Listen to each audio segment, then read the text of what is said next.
आज गुरु नानक देव जी का पवित्र पर्व है और यह समय किसी को दोष देने का नहीं है। हम कृषि कानूनों को अच्छी नीयत से लेकर आए थे, लेकिन हम अफसोस है कि कुछ किसानों को यह बात समझा नहीं पाए। यह बात आज प्रधानमंत्री नरेंद्र मोदी ने कही और इसी के साथ इस बात का ऐलान कर दिया कि अब तीनों कृषि कानून केंद्र सरकार वापस ले रही है।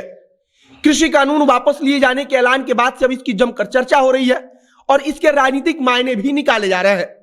प्रधानमंत्री ने आज अपने संबोधन में कृषि कानूनों को लेकर क्या कुछ कहा, उस पर आगे हम लोग चर्चा करेंगे। अब नमस्कार, मेरा नाम है मोहित कुमार सिंह और आप जनता जंक्शन देख रहे हैं। प्रधानमंत्री मोदी ने कहा कि देश में 80% से ज्यादा छोटे किसान हैं। उन्होंने कहा कि 10 करोड़ से ज्यादा ऐसे किसान हैं जिनकी पूरी जो जीवन यापन की प्रक्रिया है वो छोटे से जमीन के टुकड़े पर निर्भर करती है। उन्होंने कहा कि जब हमने तीनों कृषि कानून को लाया तो हमारी नीयत बहुत ही अच्छी थी। हमारी नीयत थी कि हम किसानों की जिंदगी को सुधारें, हम उनकी आय को बढ़ाएं। कई दर्जन किसान संगठनों को कहा कि उन्होंने इस कृषि कानून का समर्थन भी किया और उसको उन्होंने धन्यवाद भी कहा।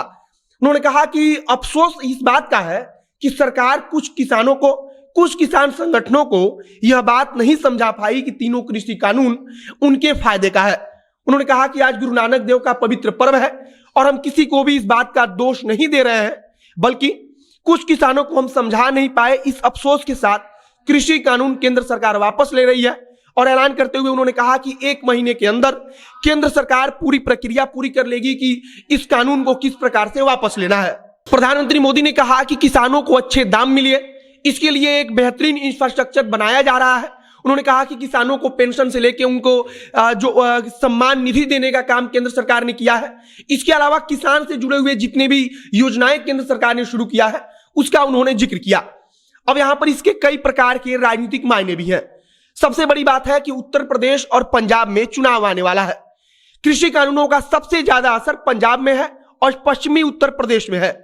पश्चिमी उत्तर प्रदेश में यह कहा जा रहा था कि भारतीय जनता पार्टी को ज्यादा सीटों का नुकसान हो रहा है। यानी कि पिछली बार अगर 2017 के उत्तर प्रदेश विधानसभा चुनाव की हम बात करें तो उस समय भारतीय जनता पार्टी की जीत में सबसे बड़ी भूमिका निभाने वाला पूर्वांचल और पश्चिमी यूपी था।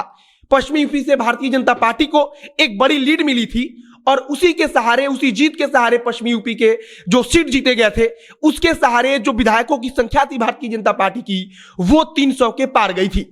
लेकिन इस बार पूरा माहौल बदला हुआ था, पूरे समीकरण बदले नजर आ रहे थे।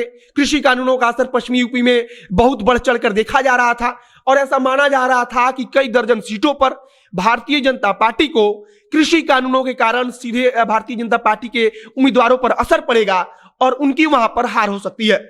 इसके बाद से ही इस बात के कयास लगाए जा रहे थे कि भारतीय जनता पार्टी इसका कुछ उपाय निकालेगी, लेकिन अब तक इसी बात की चर्चा चल रही थी कि भारतीय जनता पार्टी किसान सम्मेलन आयोजित कर रही थी। किसानों को एक प्रकार से तीनों कृषि कानून के क्या फायदे हैं वो बताया जा रहा था। लेकिन आज अचानक से प्रधानमंत्री नरेंद्र मोदी देश को संबोधित करने आते हैं और अपने संबोधन में वे कहते हैं कि तीनों कृषि कानूनों को केंद्र सरकार वापस लेती है।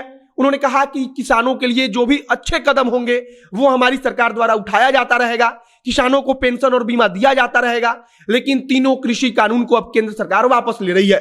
उन्होंने तीनों कृषि कानून को लेकर कहा कि हमने इस पर पहले डिबेट किया था, हमने संसद में जब बिल लेकर आया था तो इस पर विस्तृत चर्चा हुई थी। संसद में सदस्यों के समर्थन से उन्होंने कहा था कि जो बहुसंख्यक सदस्य थे उन्होंने इस बिल का समर्थन किया था और समर्थन के बाद देश में इस कानून को लागू किया गया था। लेकिन सरकार की तरफ से यह गलती हुई कि उसने सरकार की तरफ से कुछ किसानों को यह समझाया नहीं जा सका कि तीनों कृषि कानूनों के क्या फायदे हैं। यह सब कुछ आज प्रधानमंत्री नरेंद्र मोदी ने देश के नाम अपने संबोधन में कहा और संबोधन के साथ ही उन्होंने एक बड़ा ऐलान किया और लगभग 14 महीने से जो कृषि कानूनों को लेकर एक आंदोलन चल रहा है, 14 महीने से दिल्ली बॉर्डर पर किसान वहां पर आंदोलन कर रहे हैं, हरियाणा में जगह जगह आंदोलन हो रहा था, उन सभी आंदोलनों को एक प्रकार से खत्म करने की कोशिश केंद्र सरकार की तरफ से की गई है। केंद्र सरकार ने ऐलान कर दिया है कि तीनों कृषि कानूनों को वापस लिया जा रहा है। बाकी आगे कुछ विस्तृत जानकारी आएगी तो उसे हम आप तक पहुंचाएंगे। इस वीडियो को यहीं समाप्त करते हैं। वीडियो को शेयर कीजिएगा, फेसबुक पेज को लाइक कीजिएगा और यूट्यूब चैनल को सब्सक्राइब कीजिएगा। कैमरे के पीछे ओम प्रकाश खड़े हैं और मैं मोहित कुमार सिंह। बहुत बहुत धन्यवाद।